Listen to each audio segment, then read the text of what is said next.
Muito obrigado, bom dia. Em primeiro lugar, eu queria agradecer, parabenizar o senador Ivo Cassol, as duas comissões que estão fazendo essa audiência. Eu creio que é um tema extremamente importante, né? Eu creio que é impossível a gente discutir saúde, vidas humanas, sem que haja um envolvimento e um engajamento importante, né? Sem isso, efetivamente, a saúde não avança e nós precisamos cada vez mais fazer com que esse debate se fortaleça, cresça, né? Aqui nós tivemos vários depoimentos, eu acredito que diversas exposições que, sem dúvida nenhuma, acrescentam bastante para o debate. Eu vou fazer um resumo, né? Pode passar o primeiro, por favor. Um resumo do papel da Anvisa, né, na regulação sanitária. A regulação sanitária era importante por dois pontos principais. Primeiro, proteger a saúde da população. Medicamentos, vacinas, produtos médicos não são inócuos, né? Para não ir muito atrás, eu cito um anti-inflamatório que foi considerado um milagre da medicina em 1999 para tratar a artrite, né? O Vioxx se tornou o medicamento, talvez um dos medicamentos mais utilizados no mundo e que foi cancelado a sua venda em 2004 porque se descobriu que ele dobrava o risco de doença cardiovascular. Somente nos Estados Unidos, um estudo independente feito pela Autoridade Sanitária Americana, digamos assim, a Anvisa americana, fala de 140 mil infartos do miocárdio e acidente vascular cerebral que foram produzidos pelo uso desse medicamento. Então, esse ambiente regulatório ele é fundamental para proteger a saúde das pessoas e garantir a vida das pessoas. Segundo, ele tem que promover o acesso, né, promovendo a saúde da população, garantindo o acesso. Então, essa dupla missão que a Anvisa e qualquer agência regulatória no mundo desempenham, elas são igualmente importantes. O processo de desenvolvimento de um medicamento, ele é complexo. Eu mostro aqui nesse círculo, né, e os dois ali que estão em brancos, o começo da descoberta, tanto o professor Gilberto, outros pesquisadores falaram aqui dos vários anos, né, em que eles fizeram esse trabalho de bancada, de buscar síntese, fazer comparações. Esse é um trabalho que é feito, se considera que, né, milhares de pesquisas semelhantes, de busca de novos medicamentos, são realizados diariamente no mundo inteiro. Depois disso, são feitos ensaios não clínicos. Aqui também foram apresentados vários ensaios não clínicos, né? E o nome não clínicos é porque eles não utilizam seres humanos, que foram aqui também mostrados tanto pelo colega, né, o Durvaney e outros que aqui falaram. Inclusive, vários deles com apoio de órgãos de fomento à pesquisa, como deve ser, para que se apoie o desenvolvimento de ciência, né, em nosso país. Esses ensaios não clínicos, eles têm uma gama muito grande, desde simulação em computador, utilização de linhagem de células, como foi aqui relatado, tanto animal como células humanas, cobaias de diferentes portes e de diferentes espécies, dependendo do tipo de droga que se quer. Para que são feitos esses ensaios não clínicos? Primeiro, para se estabelecer se há alguma evidência de que possa funcionar aquela droga, né? Agora, particularmente, tem um aspecto importante, é que para passar a etapa seguinte, que são os ensaios clínicos, ou seja, utilizando seres humanos, esses ensaios pré-clínicos, não clínicos, precisam demonstrar que essa medicação é segura. Estão em brancos essas duas caixas, porque aí não tem regulação da Anvisa, né? Aí fala a ciência, né? Os resultados são publicados em revistas científicas. O que a Anvisa faz é apoiar, né? A Anvisa tem um guia de boas práticas de laboratório, instruindo os cientistas brasileiros como devem ser realizadas essas pesquisas em laboratório, de maneira que eles depois tenham uma validação mais simples. A partir do ensaio não clínico, a gente começa uma etapa de ensaio clínico. E aí está em azul porque a partir daí começa o trabalho regulatório da Anvisa, né? Os ensaios clínicos, eles são padronizados no mundo inteiro. Quando a gente fala em ensaio clínico de fase 1, 2 e 3, nós estamos falando exatamente a mesma coisa no Brasil, na Austrália, na China, na Europa, no Canadá, nos Estados Unidos. Ou seja, não é invenção brasileira, né? Esses estudos são padronizados e eles são padronizados exatamente para que a gente tenha garantia, primeiro, que aquela droga ou candidata a medicamento não faz mal. Então, o primeiro ensaio que é feito é exatamente num número limitado de pessoas, né, voluntários, geralmente voluntários sadios, pode variar um pouco dependendo do tipo de medicamento que se está pesquisando, e se verifica que primeiro ele não faz mal. né? Depois disso vem a fase 2, consolida essa certeza que não faz mal e já se avalia que faz bem, e o ensaio clínico de fase 3, onde aí a gente pode ter certeza da eficácia daquela droga. Por que esses estudos são padronizados? Porque muitas vezes é difícil você separar o impacto, principalmente quando são tratamentos, como no caso do câncer, onde, exceto em situações muito específicas, quando não tem tratamento, muitas vezes você está falando de testes que estão combinando. Pessoas que já fazem radioterapia, o que fizeram, que fazem ou estão fazendo quimioterapia, que estão... Ou seja, você não pode, exceto em situações ultra excepcionais, dizer para essas pessoas que não façam isso e que experimentem um novo medicamento comparando... não tratamento com esse tratamento novo. Seria eticamente inaceitável, né? Por isso que tem toda uma metodologia científica para separar, a gente fala em controlar, né, esses vários efeitos. A pessoa que tomou a radioterapia, que está tomando a quimioterapia, que está tomando a droga nova, como avaliar exatamente qual é a contribuição efetiva da droga nova que está adicionada. Isso é uma padronização internacional, o mundo inteiro utiliza essa mesma metodologia e ela pode dar garantia que essas drogas novas, além de seguras, que é a primeira premissa e fundamental, que ela não faça mal, porque, de novo, nós estamos falando de vidas, né, de pessoas. E, por isso, o primeiro pressuposto é que não... Vou pedir a vocês que ouçam. Só um minuto, por gentileza. Por gentileza.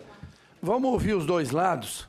Para a gente depois poder tirar no final aqui a conclusão. Então, por isso, continua, doutor Jarbas. Primeiro, eu agradeço ao senador, só digo que não são dois lados. Eu aqui vou, quando chegar no final, é exatamente o papel da Anvisa. Eu não estou aqui nem para defender a Foch, nem para criticar a Foch. Eu estou aqui para apresentar qual é o processo, que não é só no Brasil, em qualquer lugar civilizado do mundo, é utilizado para que a gente possa ter uma droga sendo utilizada em pessoas. Ensaios clínicos realizados é feito o registro. O registro não é só um processo burocrático, cartorial, de entregar um papel. O registro é uma análise rigorosa sobre todos esses testes que foram realizados, a pesquisa que foi feita. E depois o monitoramento pós-mercado, porque, como eu falei no exemplo do Vioxx, infelizmente ele não é o único, mesmo medicamentos ou vacinas que passaram por todo esse circuito de proteção podem apresentar problemas depois. Por quê?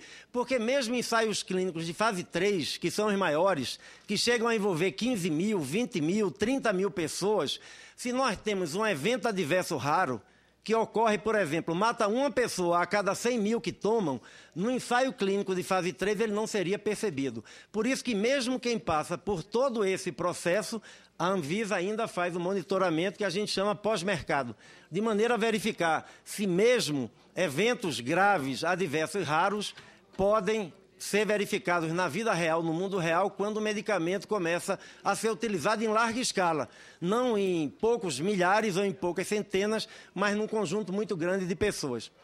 Bom, a Anvisa se baseia, primeiro, na lei brasileira, é uma lei de 76, e quando o Brasil instituiu essa lei, os legisladores brasileiros queriam o quê? Que o Brasil se igualasse aos países desenvolvidos do mundo que tinham regras para o registro de medicamentos, né? Então está dito aí bem claro na lei que nenhum produto, né, pode ser exposto à venda, entregue antes de registrado, né? Naquela época nem existia Anvisa ainda, né? Era no Ministério da Saúde, tinha uma secretaria chamada Secretaria de Vigilância Sanitária, fala no registro, fala fundamentalmente que tem que ter comprovação científica de análise, tem que demonstrar segurança e eficácia, né? Fala que para um produto novo tem que ser fornecida amplas informações sobre a sua composição, o seu uso, para uma avaliação. Isso é uma legislação brasileira absolutamente, quer dizer, 40 anos já, né? Mas absolutamente atual, porque mesmo na época foi feita em consonância com tudo que a ciência desenvolvida no Brasil e em todo o mundo criou como um consenso do que seria necessário para que um medicamento tivesse autorização de ser utilizado na população. Com base nessa legislação, nós temos também algumas regras da própria Anvisa, eu vou falar muito rapidamente delas. Primeiro, em relação à pesquisa clínica, né? Nós temos, inclusive, a senadora Ana Amélia fez referência, né, a um projeto de lei, nós procuramos participar do debate, aperfeiçoando esse projeto de lei, estamos à disposição do Senado para continuar, conversei já com o senador Moca sobre isso, com a própria senadora Ana Amélia. No caso da Anvisa, né, as primeiras regras sobre ensaio clínico no Brasil vêm do final dos anos 80, né? Também já naquele momento havia uma preocupação de ter uma regulamentação. A última regulamentação nossa, ela é recente, né, de 2015, ela fundamentalmente, ela define todos os procedimentos que têm que ser tomados para a realização de um ensaio clínico, harmonizado com todas as principais agências regulatórias do mundo, né? Então, um ensaio clínico que é feito aqui no Brasil, ele tem validade fora do Brasil também, porque exatamente segue os parâmetros baseados no conhecimento científico, no conhecimento técnico que se tem e que deve ser, claro, presidir esse processo. E ele também define prazos para a Anvisa, de maneira que a gente não tenha lá um processo interminável de análise, então tem um prazo, o prazo máximo de análise da Anvisa, mesmo nas situações mais complexas, é de apenas 180 dias para analisar um protocolo de um novo medicamento, de um biofármaco, por exemplo, que é um produto extremamente complexo. E deixa muito claro que prioriza toda a pesquisa e todo ensaio clínico de droga que é desenvolvida no país.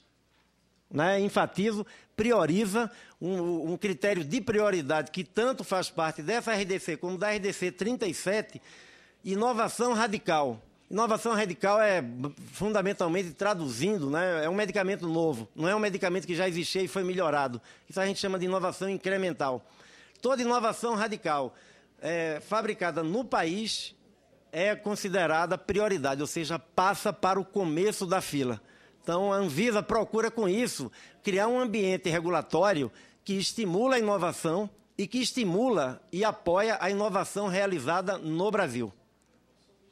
Bom, feito os ensaios clínicos, que tem que ser protocolado e analisado na Anvisa, a gente passa para o próprio registro. Né? Também várias normas, desde lá os anos 70, que vêm sendo aperfeiçoadas, a última que está aí. Todas essas normas são disponíveis na página eletrônica da Anvisa, são publicadas em diário oficial, são de amplo conhecimento público. Né? Não se trata aqui de nenhuma norma que é, vamos dizer assim, difícil de ser consultada. Bom, essa é a última regulação, né? A gente fala da questão do registro, e aí também fica muito claro que no registro deverá estar acompanhado de relatório de segurança e eficácia, de acordo com o guia específico, contendo o relatório dos ensaios não clínicos que foram realizados, e pelas exposições aqui, já vários ensaios não clínicos já foram e estão sendo, né, realizados, e o relatório dos ensaios clínicos de fase 1, 2 e 3. Bom, mas será que isso não poderia ter alguma flexibilidade? Tem. Né? A própria regra prevê, depois de superada a fase 1 e 2, que diz que ele não é inseguro, se há um medicamento, e a gente tem casos reais desse tipo de flexibilidade, se há um medicamento que demonstrado na fase 1 e na fase 2 que são seguros, e começa a fase 3, e essa fase 3 tem resultados promissores, a Anvisa permite o registro do medicamento nessa fase, sem precisar completar a fase 3, exatamente porque nós estamos tratando de garantir o acesso das pessoas. Qual é, então, a barreira que não pode deixar de ser realizada em nenhuma hipótese? É a barreira de demonstrar cabalmente, com metodologias científicas validadas no mundo inteiro, que esse medicamento, ou nova droga, nova substância, não é capaz de produzir males à saúde de quem vai ser objeto da pesquisa. Isso é uma regra, né, exatamente, que exige que estudos de fase 3 que estão sendo desenvolvidos podem já pedir registro ou podem ser autorizados à importação individual, que também é outra possibilidade que a Anvisa dá, e tem pessoas no Brasil que usam essa regra. Um medicamento que está em estudo já passou por fase 1 e 2, está na fase 3, resultados promissores, e isso pode ser utilizado a regras para essa flexibilidade. Onde é que não há flexibilidade? Fase 1 e 2, porque isso iria abrir mão da comprovação científica de que eles efetivamente são seguros. Bom, em resumo, né, quando faz a avaliação de um registro, a Anvisa analisa, primeiro, a qualidade, com base em todas essas questões, inclusive do local da fabricação, né? Inclusive do próprio local da fabricação.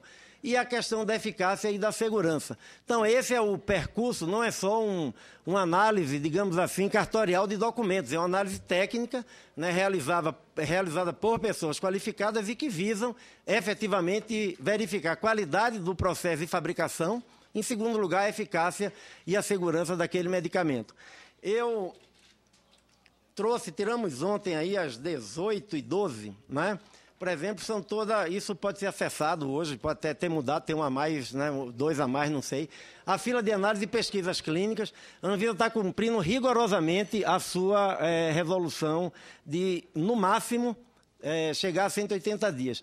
No dia de ontem, a gente tinha 26 pesquisas clínicas aguardando análise, né, várias outras já foram liberadas esse ano, mas essas é que estão na fila. A mais antiga, e é um biofármaco, ou seja, é um medicamento de análise mais complexa, são medicamentos de novíssima geração, vários deles para câncer, vários deles para doenças como artrite reumatoide e outras doenças autoimunes graves. Nós tínhamos 26, a mais antiga era de 15 de julho, ou seja, não há nenhuma fila dormindo numa gaveta da Anvisa, porque nós sabemos que acelerar a análise de pesquisas clínicas é garantir que as pessoas tenham acesso em condições seguras e cientificamente provadas para que garanta-se um medicamento. Aqui a gente tem a fila de análise e registro de medicamentos novos. É menor, por quê? Medicamento novo efetivamente leva, e o depoimento dos pesquisadores que aqui falaram, dá uma demonstração disso, o compromisso deles, inclusive, a dedicação que eles tiveram ao longo de 5, 10, 15, 20, 25 anos. Porque descobrir uma nova molécula, infelizmente, garantir que ela seja segura, em primeiro lugar, segura, né, e que ela tenha eficácia, realmente são poucas moléculas novas que são descobertas e pedem registro a cada dia. Nós temos hoje na fila da Anvisa apenas 10 petições de registro. Como eu disse, foi ontem 18h12, pode ser que tenha crescido, alguém tenha entrado já hoje de manhã, mas isso também é consultável online, né, no sítio da Anvisa. Aí também há todo um esforço, só dou um exemplo, os novos medicamentos de hepatite C, que o ministro começou a distribuir na semana passada, foram medicamentos novos e que mudam completamente a vida das pessoas com hepatite C, passa a curar mais de 95%, inclusive pessoas que já tinham lesão hepática gravíssima, que iam esperar um transplante ou ter uma complicação grave que os levasse à morte, passam agora a contar com medicamento que cura mais de 95%. Esse medicamento novo, foi analisado, todo o processo em apenas 4 meses, com tempo igual ou menor que as principais agências regulatórias do mundo, como a agência europeia, a agência americana, a agência canadense. Por quê? Porque como se tratava de um medicamento inovador para uma doença gravíssima, também é outro critério de prioridade e entra no começo da fila, porque a fila nós olhamos não do ponto de vista burocrático, mas no ponto de vista de garantir o acesso das pessoas, principalmente das pessoas que necessitam dela. Bom, terminando, e para sintetizar, qual é o papel, então, da Anvisa nas pesquisas clínicas? Porque, de alguma maneira, às vezes entra um debate e a Anvisa deveria fazer pesquisa clínica. A Anvisa não realiza pesquisa clínica. Pela exposição aqui, fica claro por quê. O órgão que analisa se a metodologia está correta, se os objetivos serão efetivamente alcançados, se a segurança das pessoas está efetivamente assegurada, também não pode realizar, porque cria um conflito de interesse agudo e evidente. Né? Nenhuma agência regulatória do mundo faz pesquisa clínica. Quem faz pesquisa clínica são os centros de pesquisa, né, com apoio de órgãos que incentivam a pesquisa, como foi citado aqui pelo professor, o apoio que ele já tem na fase pré-clínica de FAPESP, CNPq e outros órgãos. Qual é o papel da Anvisa? Primeiro, regulamentar pesquisas clínicas para garantir segurança e eficácia dos dados, né, o pesquisador não perder, entre aspas, o tempo dele fazendo uma pesquisa que, ao final, os dados não conseguem comprovar aquilo que ele queria, então a Anvisa regulamenta isso. A Anvisa avalia o protocolo e autoriza a condição dos estudos clínicos de fase 1, 2 e 3, avalia a qualidade e a segurança do medicamento experimental, porque mesmo sendo um ensaio clínico, nós estamos falando de pessoas, então o medicamento que está sendo experimentado tem que ser fabricado em condições seguras, em que a gente tenha absoluta confiança que não há contaminação, que não há nenhum tipo de falha no processo que possa pôr em risco a saúde das pessoas que vão ser objeto da pesquisa. E a Anvisa também inspeciona os centros de pesquisa que fazem esse tipo de ensaio clínico para avaliar se eles estão, né, com as boas práticas clínicas sendo empregadas de maneira também a preservar a segurança das pessoas. Em relação à fosfetanolamina também, eu digo isso só para esclarecer, porque muitas vezes saem informações, não dos pesquisadores, mas às vezes na imprensa sai. A Anvisa foi procurada já, isso aqui é um facsímile de uma ata, por exemplo, 2010, uma reunião que houve, né, na ata está registrado o que foi dito, o que é que era preciso fazer, né, tem que fazer um ensaio clínico, etc. Né? Não existe, não visa nenhum protocolo, e também aqui isso foi bastante enfatizado, né? Eu acho que há pesquisas consistentes de fase pré-clínica, há um esforço, até uma solicitação para que sejam realizados ensaios clínicos, de maneira que a gente possa ter isso acelerado. Mas, no momento, não existe nenhuma solicitação de protocolo da Anvisa que dissesse, mas Anvisa, você está com esse protocolo aí há 1 ano e ainda não fez nada. Não existe, né? Nenhum protocolo aguardando registro na Anvisa. O que é que a Anvisa faz, né, e que pode fazer, que está disposta a fazer e que reiteramos aqui o nosso compromisso? Primeiro, a Anvisa orienta o aperfeiçoamento dos protocolos quando eles são apresentados para avaliação em pré-submissão. Então, tem grupos de pesquisa, senador, que vão fazer um ensaio clínico e pedem à Anvisa uma espécie de consultoria, de orientação, o que nós fazemos, exatamente para que, quando ele submeta ao protocolo, ele já esteja cientificamente adequado. Né? Isso ganha tempo do pesquisador clínico e ganha tempo da Anvisa. A Anvisa pode e fará isso, se for solicitada a qualquer momento, para que a gente possa apoiar o desenvolvimento de protocolos clínicos da fosfetanolamina. A Anvisa orienta o aperfeiçoamento da documentação do registro apresentada também. Né? O ensaio já foi feito e precisa de orientação. E por se tratar de desenvolvimento e inovação radical no Brasil, ou seja, preenche 2 critérios de prioridade, né? É um medicamento novo, é um medicamento para uma doença gravíssima como é o câncer, eu não preciso reiterar tudo aqui que foi colocado, ele terá prioridade na análise, ou seja, passa para o primeiro lugar na fila. Então, sinteticamente, né, isso, e eu já coloco a Anvisa dentro do nosso papel, faremos todo o possível para que dúvidas sejam retiradas, pesquisadores sejam esclarecidos e que a gente consiga fazer os ensaios clínicos e ter um processo de análise deles sendo realizado em condições adequadas. Muito obrigado.